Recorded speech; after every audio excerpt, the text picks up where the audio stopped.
la saveur divine. Cette bonne nouvelle du royaume sera prêchée dans le monde entier pour servir de témoignage à toutes les nations. Alors viendra la fin. Préparation et présentation, Immaculée Milanesa.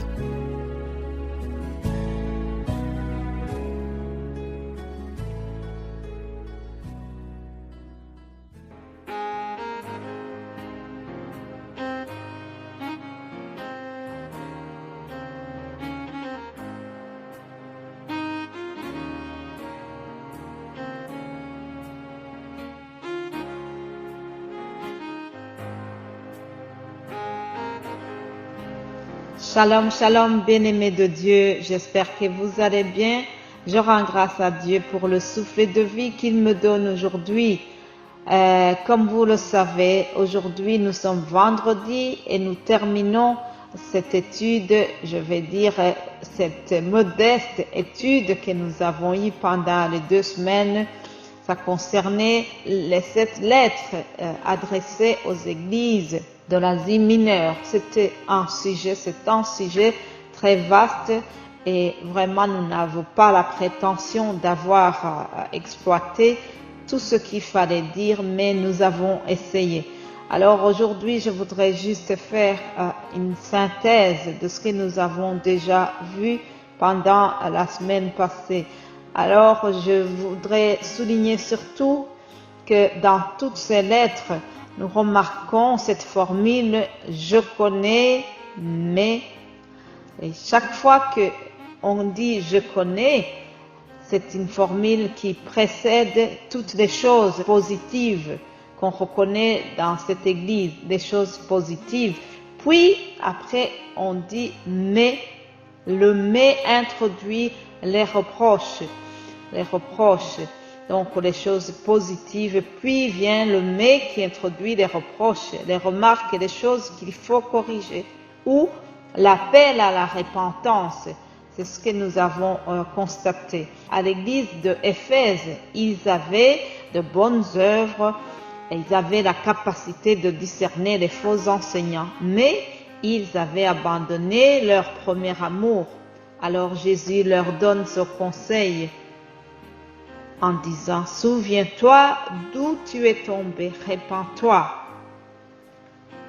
Ma sœur, mon frère qui m'écoute en ce moment, réfléchis bien et regarde aussi s'il y a un domaine où tu es tombé et répands-toi, corrige-toi, reprends les bonnes habitudes que tu avais. Réfléchis à ce domaine où tu n'as plus la même motivation de faire cette bonne œuvre. À Smyrne, Jésus avertit qu'il va y avoir la tribulation de 10 jours et il les exhorte à rester fidèles jusqu'à la mort pour pouvoir remporter la couronne de vie. Alléluia. Bien-aimés, savez-vous que tout ce que nous faisons pour le Seigneur, tous ces actes que nous posons pour le Seigneur, il y a une couronne de vie qui nous attend. Il y a une récompense qui nous attend. Si tu fais les œuvres de la charité, continue car il y a une couronne de vie qui t'attend. Si tu visites les malades, continue de le faire car il y a une couronne de vie qui t'attend. Si tu soutiens l'évangélisation de la saveur divine par exemple, ou bien des autres œuvres d'évangélisation, persévère, continue, car il y a une couronne de vie qui t'attend. L'apôtre Paul aussi parle de cette couronne. Aussi, nous avons remarqué à l'église de Pergame, par exemple, que le Seigneur a été déçu. Il était déçu parce qu'ils ont suivi les Nicolaïtes, des faux enseignants. Vous savez, c'est très actuel, mes amis. Il existe encore des nouveaux Nicolaïtes dans le 21e siècle. En 2021, nous avons des Nicolaïtes aussi dans des communautés, dans des églises différentes. Oui, on prêche l'évangile de la prospérité, l'évangile de la grâce.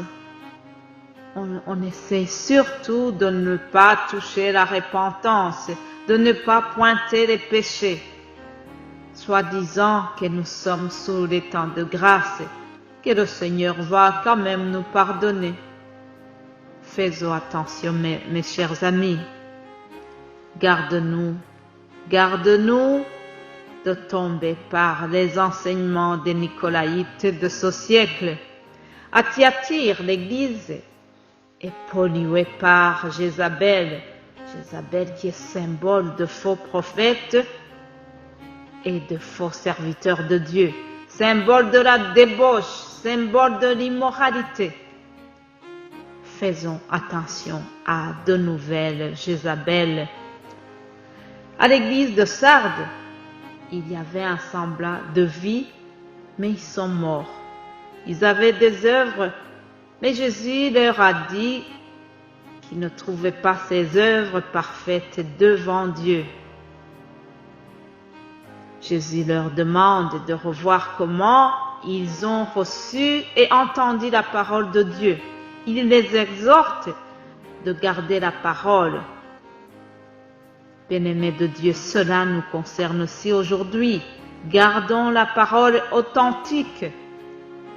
Chaque jour, nous devons sonder les Écritures. Gardons la parole. Méditons la parole jour et nuit. C'est ce que l'Éternel a dit à Josué dans le chapitre 1 au verset 8. Vous pouvez lire ce passage. Méditons la parole. Prenons le temps de lire la parole de Dieu.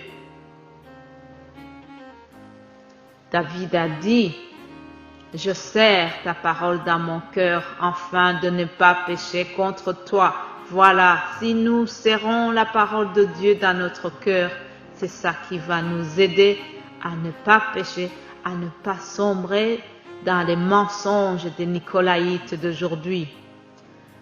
Puis, à l'église de Philadelphie, nous avons remarqué qu'il n'y avait aucun reproche. Jésus les félicite pour avoir gardé la parole et il les récompense. Il dit qu'ils seront gardés et protégés de la tentation ainsi que des épreuves. Mais Philadelphie doit aussi faire attention. Elle doit garder ce qu'elle a. Elle ne doit pas reculer. Elle doit maintenir son état de sainteté. Faire attention que personne ne prenne sa couronne. Chers amis, Philadelphie est le symbole d'une église modèle, comme je l'ai intitulé dans un des messages. Une église correcte. Une église que le Seigneur cherche aujourd'hui. Alléluia. Je prie que nous puissions avoir des églises comme Philadelphie dans notre époque. Puis vient l'église de Laodicée. Laodicée est le symbole de notre société. La vie chrétienne a été mélangée par la vie païenne. Chers amis, cette église nous dit qu'elle est tiède. Oui, il y a des chrétiens qui sont partagés entre la vie chrétienne et la vie de péché. Et le Seigneur a horreur de cet état. Et il déclare qu'il va les vomir. Oui, il a utilisé un ton très dur. Un ton très dur. Au verset 19, nous voyons que même si le Seigneur est dur, il dit, moi je reprends et je châtie tout ce que j'aime. Oui, c'est par amour qu'il a été dur comme ça. Alors, il termine en disant, voici, je me tiens à la porte et je frappe. Si quelqu'un entend ma voix et ouvre la porte, j'entrerai chez lui, je souperai avec lui et lui avec moi. Alléluia. Notre Seigneur est bon. Notre Seigneur nous donne encore une chance. Il ne veut pas nous abandonner comme ça. Il veut que nous puissions nous repentir. Le Seigneur se tient à ta porte aujourd'hui. Au travers ma voix, le Seigneur te donne une autre chance. Réfléchis. S'il y a un domaine où tu es tombé, répands-toi. Si tu n'as pas encore reçu le Seigneur dans ton cœur, c'est le jour. Aujourd'hui, c'est le temps du salut. N'endurcis pas tes oreilles. Vraiment, le Saint-Esprit te supplie de recevoir Jésus-Christ dans ton cœur. Oui, aujourd'hui, il se tient à ta porte et ouvre-lui la porte de ton cœur. C'est ce que je te souhaite. Continuez de méditer à ces paroles. Passez une excellente journée et bon week-end. Nous allons nous retrouver lundi par la grâce de Dieu. Alléluia. Amen.